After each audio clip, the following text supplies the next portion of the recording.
اور اکثر نبیوں کا کام پیدل ہوا ہے، پیدل ان بستیوں میں، ان راستوں پر، ان بازاروں میں لوگوں نے اللہ کو ناراض کرنے والے بہت کام کیے ہیں۔ تم اللہ کا ذکر کرتے ہوئے ان بستیوں سے گزرو تاکہ اللہ وہ زمینیں جس میں زمانہ گزر گیا ان زمینوں پر کوئی اللہ کی اطاعت نہیں کرتا تھا، تم اللہ کی فرمانبرداری کرتے ہوئے وہاں سے گزرو۔ تمہارے اثرات ان بستیوں پر پڑیں گے، تم سے جو ہوائیں لگ کر جائے گی وہ لوگوں کے دلوں کے پلٹنے کا ذریعہ بنے گی۔ اس لیے نیت کرو کہ انشاءاللہ پیدل سفر کریں گے، کرو گے انشاءاللہ پیدل۔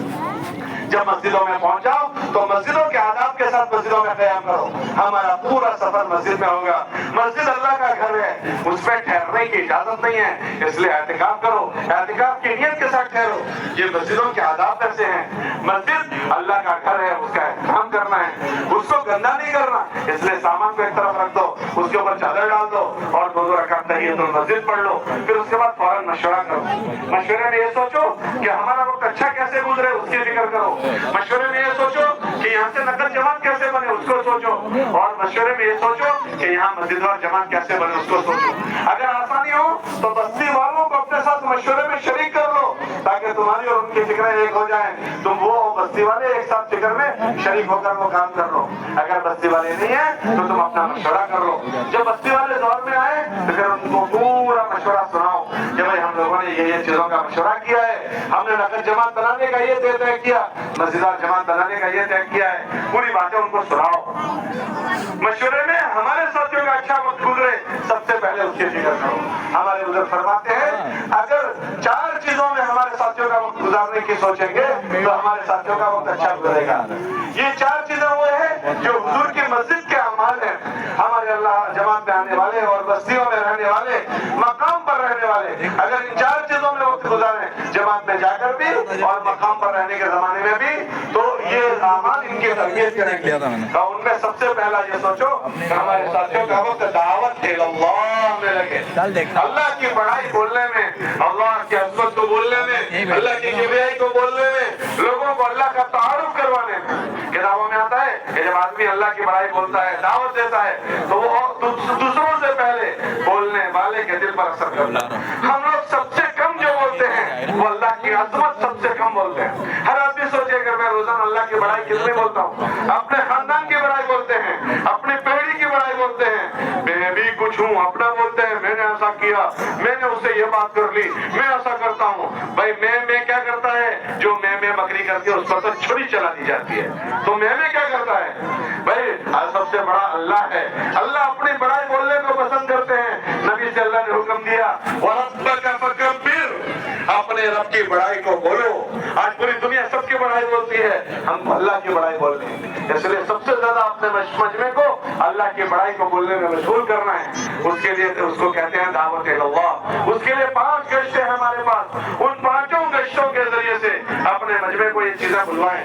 روزانہ عمومی گشت کریں، 10 آدمیوں کی جماعت محلے میں پھرے، اس میں جا کر ہمارے ساتھی لوگوں کو اللہ کا تعارف کروائیں۔ روزانہ تشکیلی گشت میں بھیجیں، تشکیل میں جائیں اور اس میں لوگوں کو دین سیکھنے کی ترغیب دیں، اس میں اللہ کی بڑائی کو بولیں۔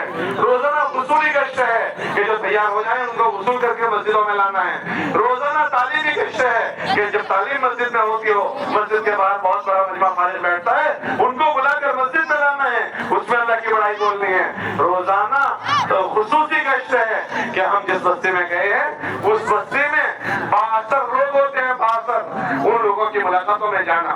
مشورے کے بعد فوراً اس کی جماعت بنتی ہے کہ ہر بستی میں جانے کے بعد سب سے پہلے کام جو محنت کا شروع کریں گے وہ خصوصی ملاقات سے۔ اس بستی میں 3 قسم کے 62 لوگ ہوتے ہیں، ایک دنیاوی اعتبار سے بڑے لوگ ہوں گے، ایک تبلیغ کا کام کرنے والے بڑے لوگ ہوں گے، اور تیسرا اس بستی میں علماء ہوں گے۔ اس بستی میں جو کام کرنے والے ہیں ان کے پاس جا کر ہم ان کی برائی نہ بیان کریں، ہماری جماعت آئی ہے تم خیریت پوچھنے بھی نہیں آئے، بلکہ ان کو ہم بڑا بنائیں کہ ماشاءاللہ اس بستی میں جو کچھ ہوا ہے وہ آپ کی برکت سے ہوا ہے، اللہ آپ کو بہت جزائے خیر دے۔ وہی فکر لے کر ہم بھی آئے ہیں، اگر آپ مسجد میں آ جاؤ ہم اور آپ مل کر آگے کا کام کریں گے۔ پھر دنیاوی اعتبار سے جن کا بستیوں میں وزن ہے ان کی ملاقاتوں میں جائیں، چاہے وہ جس طبقے سے تعلق رکھتے ہوں، ان کا بستی میں وزن ہے ان کی ملاقاتوں میں جائیں۔ ان کی ملاقات سے ان کی دنیا کی برائی نہ کریں، بلکہ ان کو یہ کہیں کہ ہم نے ماشاءاللہ دیکھا لوگوں میں آپ کا بڑا نام ہے، بڑی عزت ہے، لوگ آپ کی بڑی قدر کرتے ہیں، اللہ نے آپ کو یہاں کا بڑا بنایا ہے، ہم تو چاہتے ہیں اللہ آپ کو آخرت کا بھی ایک فکر کو لے کر آئے ہیں، اگر آپ تشریف لے آتے ہیں ہماری اس فکر میں آپ کے تعاون سے آسانی ہو جائے گی، اور جتنی خیر وجود میں آئے گی وہ آپ کے نام عمل میں ہوگی، تو اللہ آپ کو اس کی برکت میں آخرت کا بڑا بنا دیں گے۔ یوں کر کے ان کو بڑا بنائیں۔ اور تیسرے اس رستے میں علماء ہوں گے۔ علماء جو ہے وہ نبیوں کے وارث ہے، نبیوں کے بعد ان کا درجہ ہے، یہ ہمارے سروں کے تاج ہے۔ کل قیامت کے دن اللہ کے وہاں ان کا بڑا درجہ ہے، جنت میں نبیوں کے بعد ان کی جنت ہوگی۔ یہ اللہ کے دین کی خدمت کرنے والے ہیں، پتہ نہیں کیسے کیسے حالات میں وہ اللہ کے دین کی خدمت کرتے ہیں، تو ہم ان کے پاس دعاؤں کے لیے جائیں، ان کے وقت کی رعایت کے ساتھ جائیں، تشکیل میں نہ جائیں، ان کی تشکیل ہم نہیں کریں گے، ان سے دعاؤں کی درخواست کریں گے، ان کی زیارت کو عبادت سمجھیں گے۔ مولانا الیاس صاحب فرماتے تھے کہ علماء کی زیارت کو عبادت یقین کرو، ان کے پاس ہم دعا کی درخواست کے لیے جائیں گے۔ بزرگوں کی دعاؤں کے بغیر ہمارا کام نہیں چلے گا، ہم ان سے ہم یہ کام کر رہے ہیں، آپ دعا فرما دیں اللہ آسان کر دیں۔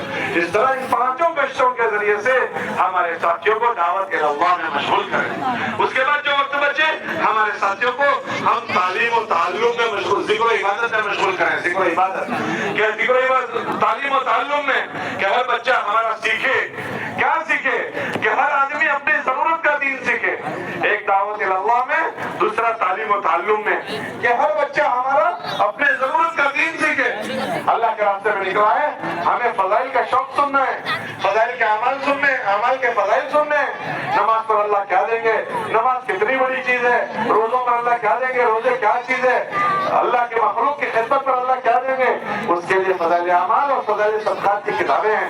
ان دونوں کتابوں کو صبح شام تعلیم میں پڑھنا ہے، صبح شام کی تعلیم میں، تاکہ ان اعمال کی قیمت ہمارے دلوں میں آئے اور ان اعمال کو ہم کرنے والے بنے۔ اس لیے روزانہ 3-4 گھنٹے روزانہ ہماری تعلیم ہو، تعلیم سے پہلے